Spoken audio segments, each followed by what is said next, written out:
Hello everyone, welcome back to my channel. This is Diya Devgan here, soon to be a 5th year medical student, business director and part of the school management.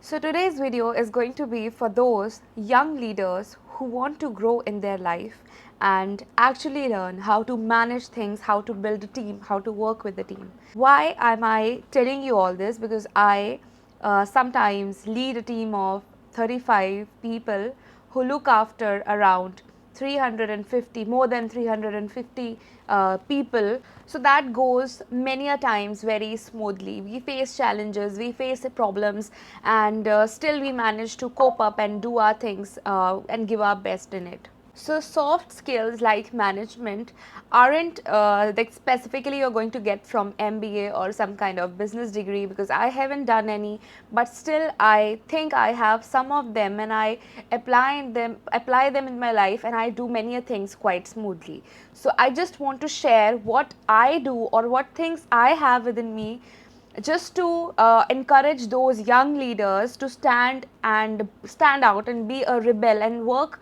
and lead a team or work with a team and do something for some organization, some people around you. So it doesn't mean that you have to be a business owner. It doesn't mean that you have to be someone who is a team lead. Even if you're leading a group of 10, how are you doing it, how everything is going on? So that is something that you should have.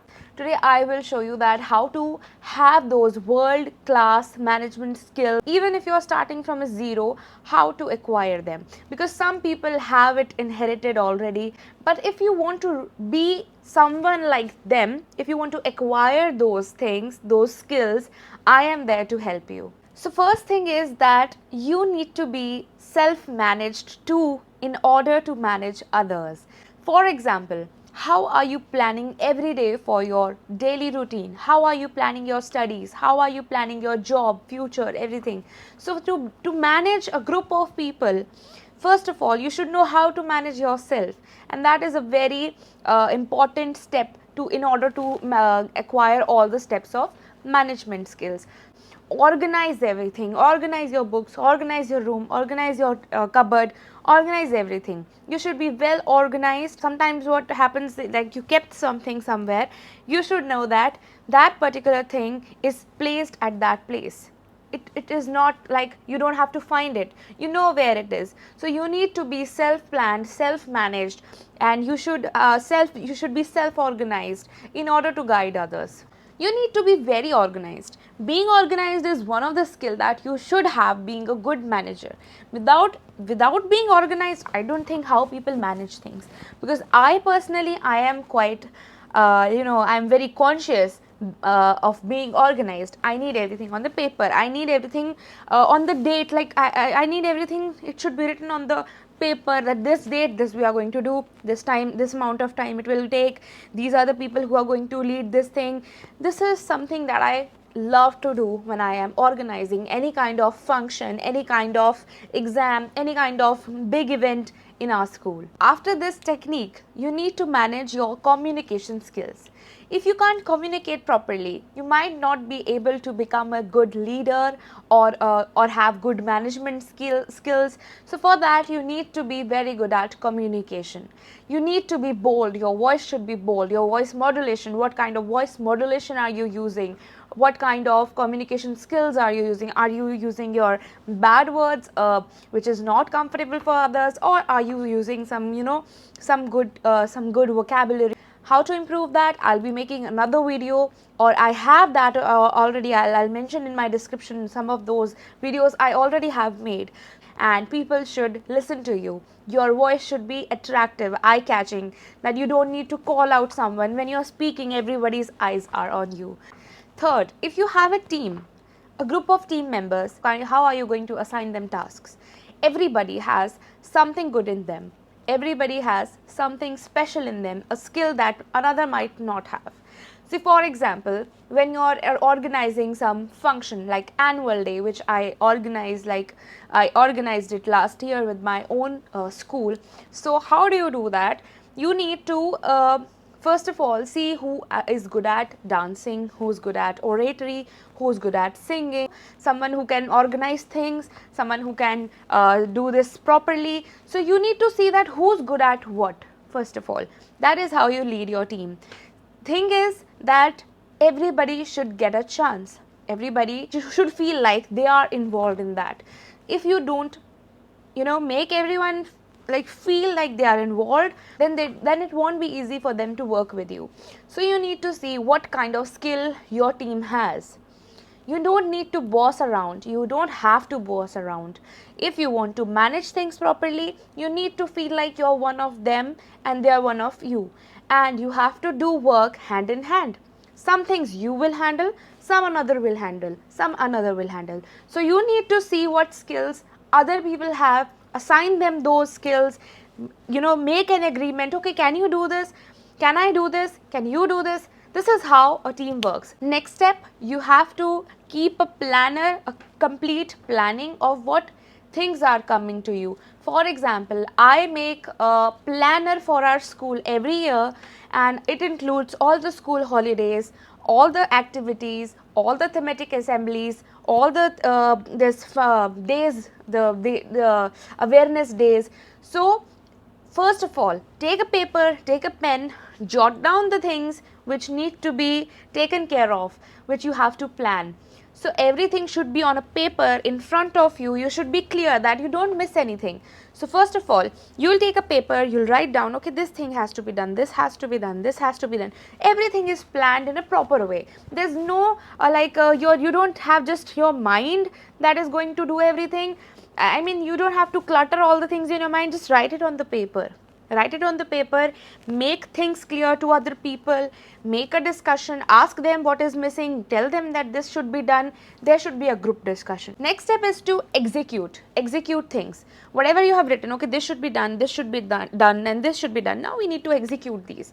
Now the people assigned, they start working on their particular fields. Somebody who's going to take care of dance is going to work on the dance. Someone who's going to take care of the oratory is going to do the oratory. Okay, sometimes sometimes people are good at particular thing, and some people are good at managing the whole thing. If you want to be that person, you need to work single things first. Like for example, when I was in my school, I used to participate in every co-curricular activity. I used to participate in anything that was happening in the school. I was a very active student. So at that time, somebody who was managing the whole thing was a different person. But I, as a junior, I was learning from them.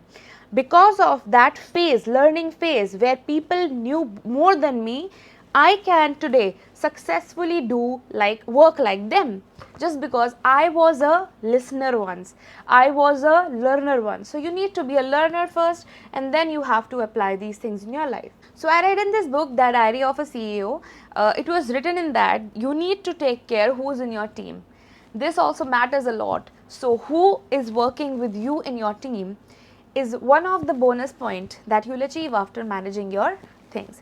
You don't need quantity to work with you, you need the quality to work with you. Why quality? Because they are going to give more result. You cannot just take everyone in, and it doesn't work like that. You need to take people who are skillful, who have skills, who can apply their skills and give the product. Now how can you enhance those skills? How can you polish all these things? Okay, so you need to read books for that, self-help books that are going to help you, like Diary of a CEO, Think and Grow Rich, and other leadership books like Power. All these books are so good, you should read them all. Because of reading these books, you will develop something in your mind, and that you can apply in your management skills.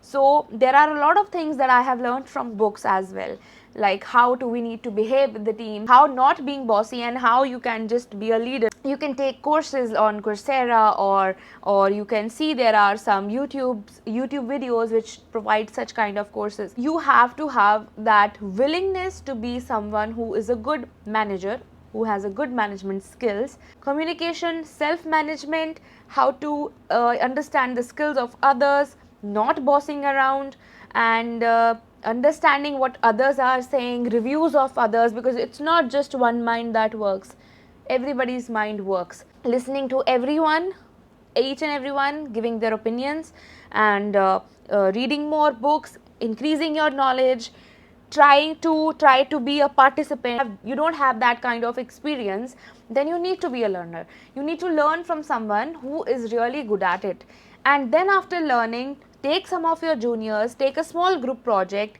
and then start doing it. When you will do it, slowly you will build that confidence, then you will be able to manage big things. Now, what things can be the challenges? Some people can disagree, some people can go away, some people can say that, okay, this I am tired, I can't do this anymore.